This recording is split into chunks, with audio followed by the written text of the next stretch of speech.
So I want to talk a little about when you should go to a trainer. And it's a big question, and there's a whole list of items. One is, if you're inexperienced, you should align yourself with a trainer. If you have a new horse, maybe align yourself with a trainer. If you feel like it's above your head, or you're worried about the outcome. If you're not really sure of what you're going to get, well, then maybe it's time to call somebody.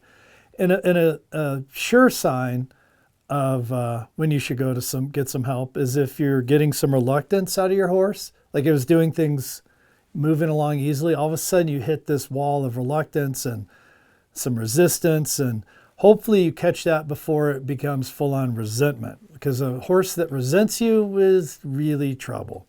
Or if you're going backwards, you're making progress, you're moving along, you hit a wall, and all of a sudden you're really going backwards, and that continues for a while. Those are all signs that maybe you should get a little help. And those are usually lead to people. I mean, horse training takes years to learn, to perfect. It's a full-time occupation. It is very, very based on a lot of experiences, based on history.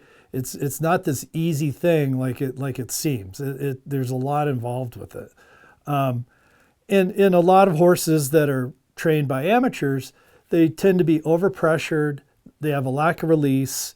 That leads to the 3 R's: reluctance, resistance, resentment. And when you're hitting those, it's really time to get some help and keep your horse moving. Because the longer you wait, the harder it is for whoever you get help from to go back and fix that. Sometimes we get horses, we have to go back to the very beginning and take things super slow while they unlearn some bad habits they learned to relearn the good things. And you don't want to go there because that triples your price, triples the time. Try to get help earlier than that. Now, how do you pick a trainer? Well, if you're involved in a discipline, that's pretty obvious. You want to find somebody that's within that discipline that you're going to. And hopefully you're already working with somebody if you're in that route. If you're just out generally looking for someone who's teaching horsemanship or whatever, you want to align yourself with someone with similar values, similar thought processes.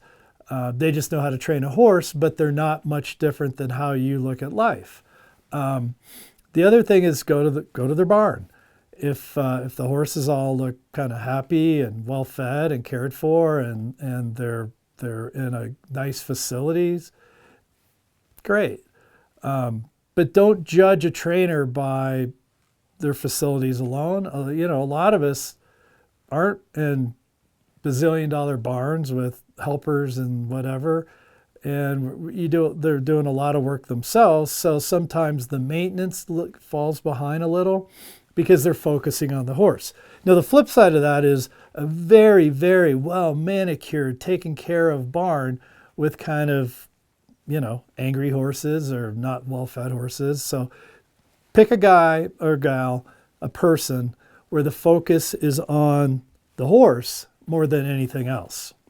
More than on the owners, more than on anything else. Because as a good trainer, you can only go at the horse's speed. I've had people ask me to speed things up. We were behind. It never works. You can only go at the horse's speed. So pick someone that is aligned with your values, your thoughts on your horse, and check reputation, check reviews, ask around. But really, if you're running into trouble, get some help.